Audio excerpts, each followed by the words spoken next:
In the Japanese Zen tradition, the culmination of years of seated zazen, meditation practice, is said to sometimes produce a temporary state of extreme bliss known as kensho, which is precisely reminiscent of yoga's kundalini experience, as well as ecstatic states achieved on various entheogens or psychedelics.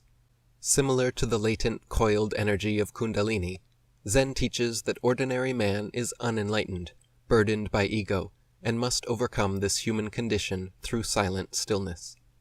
Regularly and intentionally ceasing the stream of incessant thought via meditation allows the brain waking access to the rare cortical theta and delta states usually only achieved during sleep.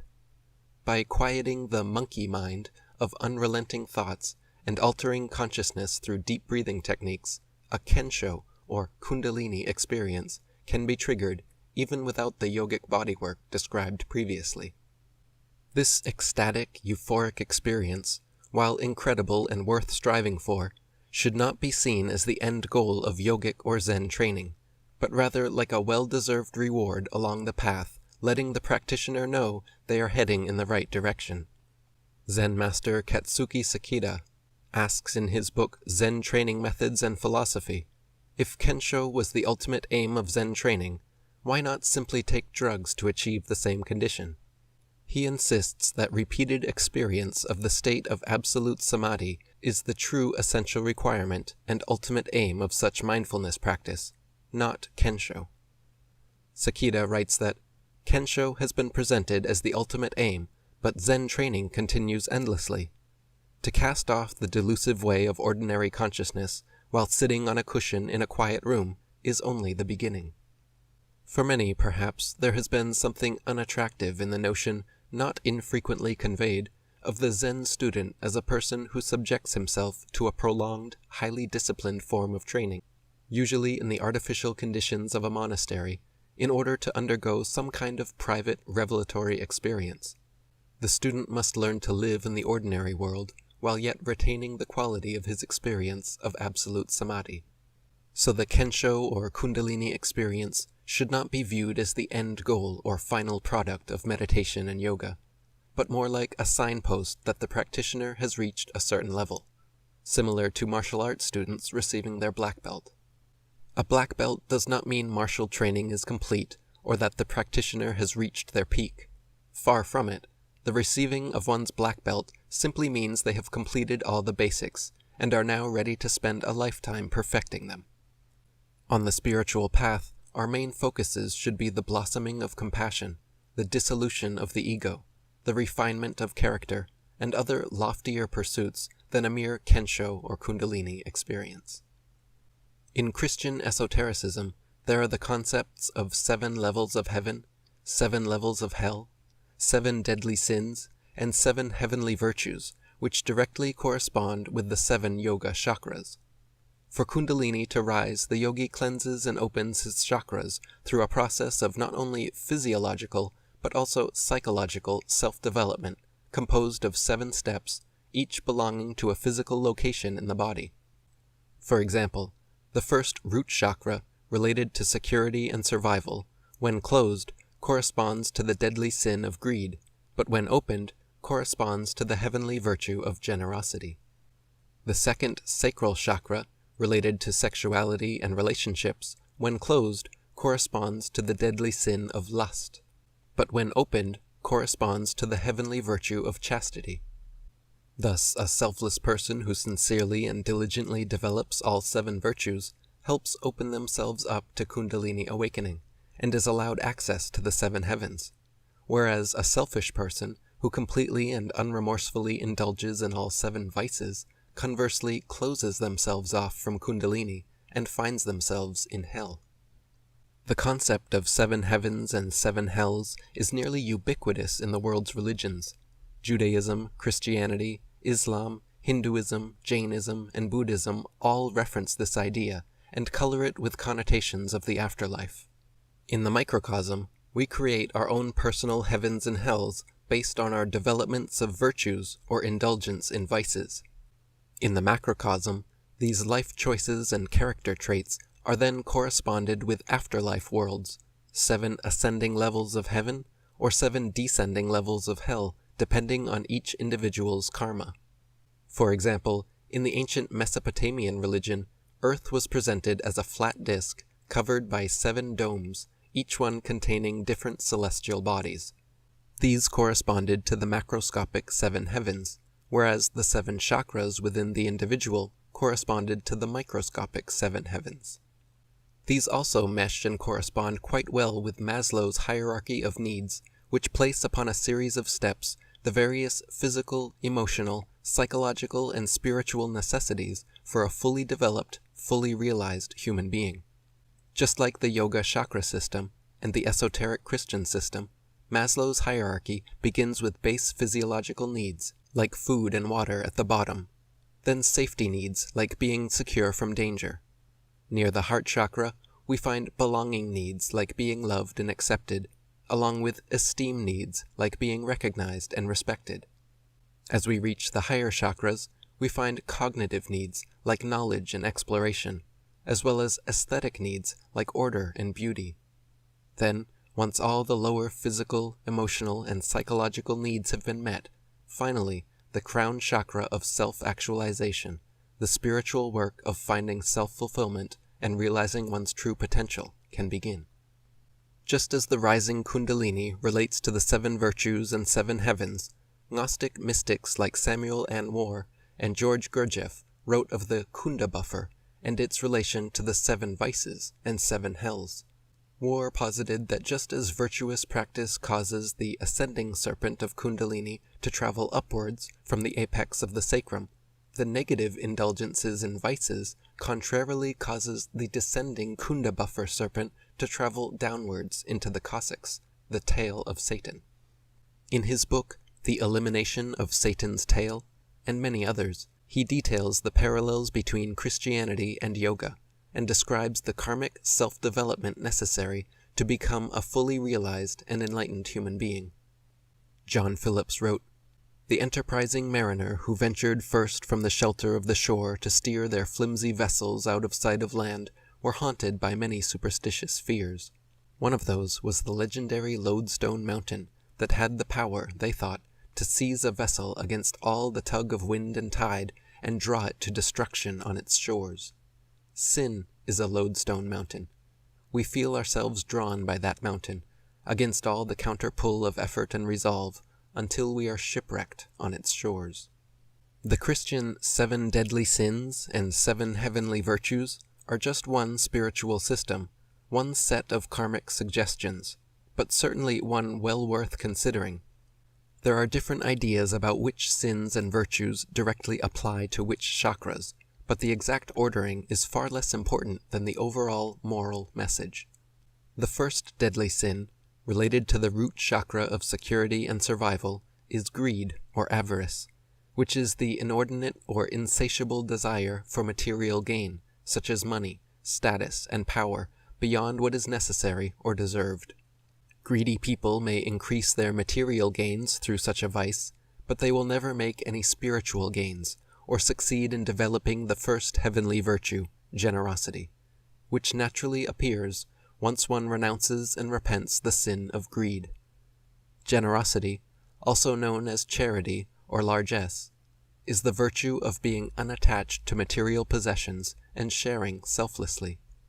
The second deadly sin, related to the sacral chakra of sexuality and relationships, is lust, the intense sexual desire for people or situations purely for personal pleasure. The wanton ejaculation of our most sacred life-giving substance is ill-advised and a subject too deep to delve into here, but suffice to say, anyone serious about improving both their physiological and psychological well-being should try to abstain from masturbation and promiscuity. By doing so, and effectively renouncing and repenting from the sin of lust, the heavenly virtue of chastity naturally arises. Chastity is sexual purity, achieved either through celibacy, through tantra, and/or a loving partner. The third deadly sin, related to the solar plexus chakra of willpower, self-discipline, and self-esteem, is sloth. Also known as acedia or apathy, sloth is the habitual, disinclination to exertion, or quite simply, laziness. It is characterized by the neglect of one's responsibilities and related to melancholy and depression. By renouncing and repenting the deadly sin of sloth, however, the heavenly virtue of diligence is able to manifest. Diligence is defined as carefulness and persistent effort in one's duties, a good work ethic. The fourth deadly sin, related to the heart chakra of love, compassion, and acceptance, is wrath, uncontrolled feelings of anger, rage, or hatred. Wrath usually reveals itself in the wish to seek revenge. The vengeful, spiteful person, under the grips of wrath, tends to be not only aggressive and violent to others, but self-destructive through things like drug and alcohol abuse or suicide. One who renounces and repents the deadly sin of wrath manifests the heavenly virtue of patience or forbearance. Patience is the level of endurance one can have before succumbing to negativity, tolerance in the face of provocation without responding in anger or annoyance, and the ability to endure difficult circumstances without hastiness or impetuousness. The fifth deadly sin, related to the throat chakra of growth and expression, is gluttony, the overindulgence or overconsumption of food, drink, and other consumables. The so-called fat acceptance movement might as well be called the gluttonous entitlement or addiction acceptance movement. Once a glutton renounces and repents their sin, however, they can begin to develop the virtue of temperance. Temperance is moderation, balance, and voluntary self-restraint. Restraint from retaliation through forgiveness, restraint from arrogance through modesty, restraint from excesses through prudence, and restraint from cravings and addictions through calmness and self-control.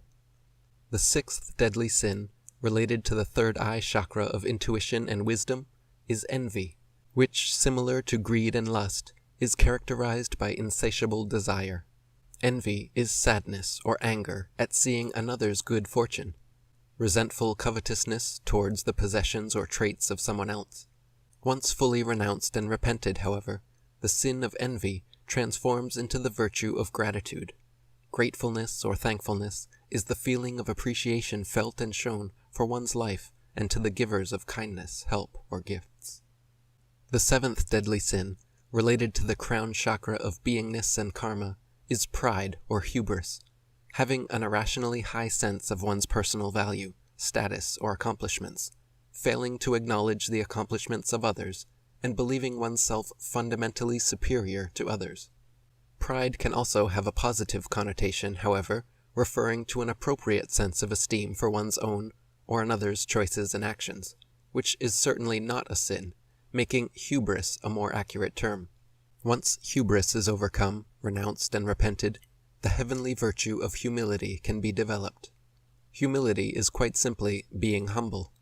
It is the opposite of narcissism, having low self-preoccupation and low self-regard, but without being self-deprecating. Unconsciously allowing ourselves to engage in sinful thoughts and behaviors disconnects us from our higher chakras, prevents us from developing real integrity, and restricts our ability to become truly virtuous human beings. Consciously ceasing sinful thoughts and behaviors, however, connects us to our higher chakras, aids us in developing integrity, and allows access to virtue and veritable enlightenment. Beyond this, all the world's religious systems have some conception and promise of karma or divine judgment, whereby individuals are guaranteed a heavenly or hellish afterlife based on our actions here. Why carelessly continue indulgence in vices and sinful actions at the expense of virtue, integrity, and potentially eternity? Literalist Christians read the Bible, and specifically the book of Revelations, as an ominous doomsday prophecy whereby humanity's highest virtue and the only answer to evil is waiting around until a half-god, half-man literally floats down from the clouds to save them and the world. They believe the devil will bring hell on earth for 7 years of great tribulation with literal tortures worse than any horror movie, and that it is inevitable. But if they simply believe in Jesus, have a priest dunk their heads underwater, and or say a prayer accepting Christ into their hearts, that these acts are sufficient enough in the eyes of God, for them to be timely teleported up to heaven with the other literalist Christians and spared the horrific tortures destined for all non-believers.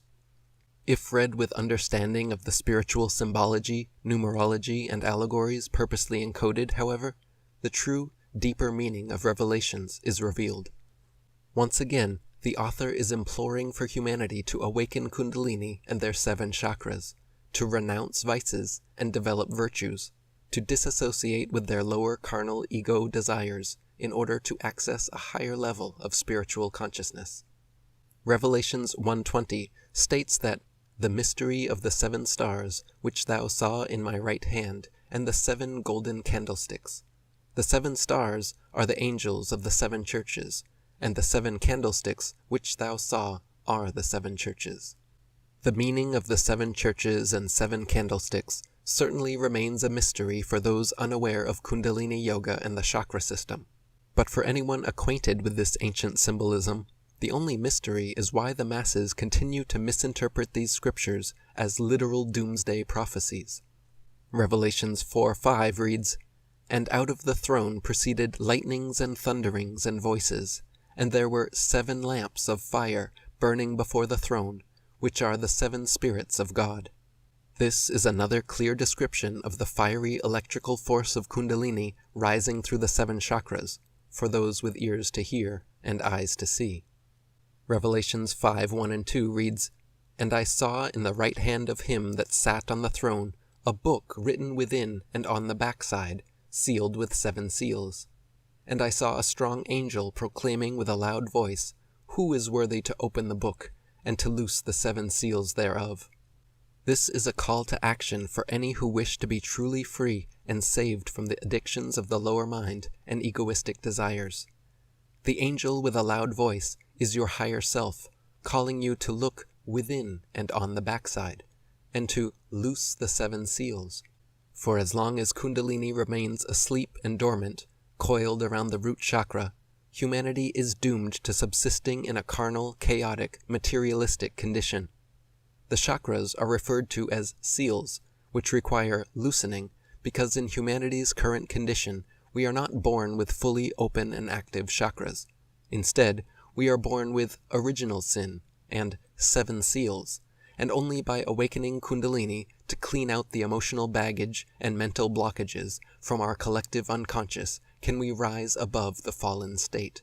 Only by renouncing and repenting from vices, addictions, and materialistic desires can the ego dissolve and break the 7 seals. Revelations is imploring the reader to take responsibility for our spiritual growth, and not to simply wait for Satan to bring hell in a handbasket. The great and terrible day of the Lord, promised in Revelations, that literalist Christians are so simultaneously dreading and welcoming, both scared and excited for, must be the most grossly misunderstood allegory in the Bible. The 7 years of trials and tribulations are not some fatalistic prophecy of humanity's ultimate demise, but rather an epic allegory of the death throes of the ego and the lower carnal mind, upon opening the 7 seals. Likewise, the great and terrible day of the Lord is nothing but the final dissolution of the ego and the death of one's lower self. According to ancient esoteric thought, each chakra contains spiritual life lessons, and as Kundalini rises, certain trials and tribulations are inevitable. But by inviting and transcending them, we successfully raise our consciousness to progressively more enlightened states. This is the true rapture and second coming, the real baptism of being born again, the awakening of Kundalini by purifying your temple to house Christ consciousness within. Genesis is about the generation of the higher self, a metaphorical manual for spiritual development, and Revelations is only a death sentence for the lower self, an epic obituary for the ego.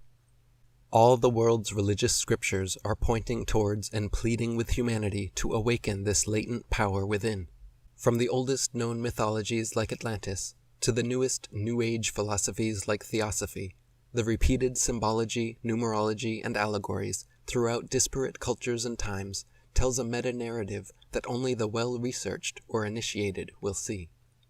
For the ignorant, indoctrinated masses, a combination of pseudoscience and religious literalism has most believing themselves to be either hairless apes spinning on a fantasy cartoon ball, or helpless victims of a vengeful, deterministic God who requires constant praise and submission. For those of us knowledgeable and acquainted with the reality of Flatlantis, however, the very concept of belief becomes antiquated and unnecessary, permanently replaced by common sense, evidence, experience, and endless exploration.